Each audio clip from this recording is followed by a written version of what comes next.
Hi, my name is Deanne Cole, and I'm an attorney with Baki Norman Law Office. And today I'd like to answer the question, why should I have my customer reaffirm in bankruptcy? When a debtor agrees to reaffirm a debt, the debtor agrees to be personally liable on a debt after the discharge in the bankruptcy case. Normally, upon receiving a discharge in bankruptcy, a debtor is relieved from any personal liability on debts incurred prior to the bankruptcy filing.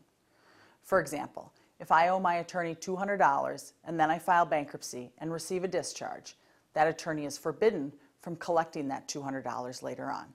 If a customer reaffirms, however, the circumstances do change. When a debtor signs a reaffirmation agreement in bankruptcy, the debtor agrees that he or she will remain personally liable on the debt after the bankruptcy discharge. This usually occurs on secured debts on which the debtor desires to continue to pay post-bankruptcy. A common example is a real estate mortgage on the debtor's homestead.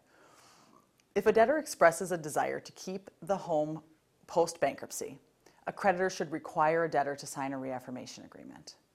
If the reaffirmation agreement is signed and the debtor later defaults, the debtor is still personally liable on the note, meaning if there's an eventual deficiency, he or she will remain liable for that amount.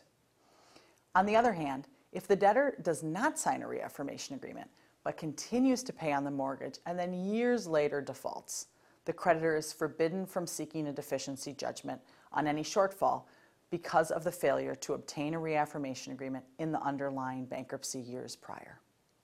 As you can see, this is a tricky area of the law, and you should seek legal advice on reaffirmation options regarding any specific situation.